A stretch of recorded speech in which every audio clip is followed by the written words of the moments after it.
इस दृढ़ संकल्प के साथ अपने कार्य को मैंने प्रारंभ किया है कि ज़मीं की रेत मुझे एड़ियाँ रगड़ने दे, ज़मीं की रेत मुझे एड़ियाँ रगड़ने दे, मुझे यकीन है पानी। नमस्कार। कांग्रेस के नवनिर्वाचित शहर अध्यक्ष एडवोकेट मकसूद अहमद जी का सपना साकार होगा कि नहीं, ये तो आने वाला कल ही बताएगा। लेकिन बहरहाल आइए हो जाए दो चार बातें एडवोकेट मकसूद अहमद जी के साथ। सर्वप्रथम आपको तो बधाई हो शहर अध्यक्ष बनने की कांग्रेस का। कैसा महसूस कर रहे हैं आप? बधाई की तो अभी कोई बात ही नहीं है, जिम्मेदारी मुझे दी गई है।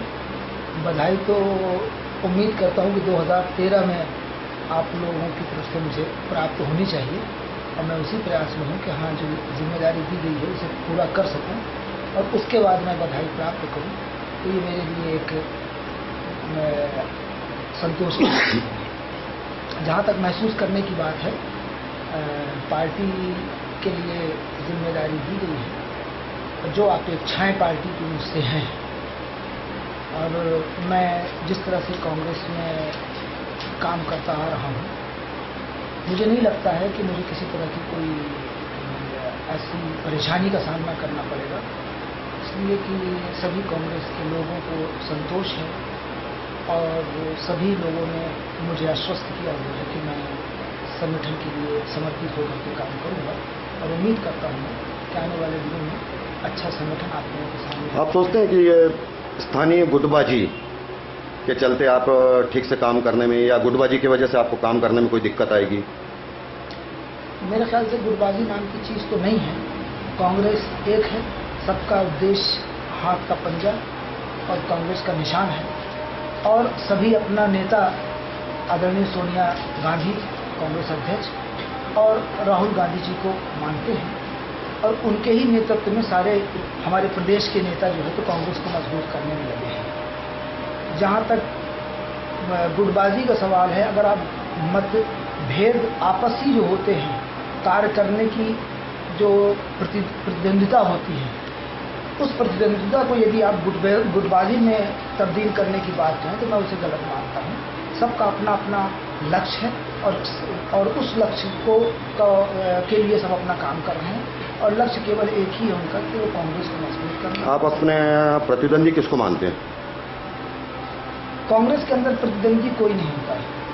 कांग्रेस में जिसको जिम्मेदारी दे दी जाती है वो अपनी जिम्मेदारी। आपका शपथ विधि का कार्यक्रम से लेकर प्रेस कॉन्फ्रेंस से लेकर स्थानीय एक बड़े नेता माननीय सईद अहमद जी शहर में होने के बावजूद इन कार्यक्रमों में उपस्थित नहीं हुए, इसके बारे में आपकी क्या प्रतिक्रिया? मुझसे जो टेलीफोन से बातचीत हुई थी, उनको पुनः किसी कार्य से उसी दिन दोपहर 11 बजे जाना था और इस कारण उन्होंने अपनी मजबूरी बताई थी।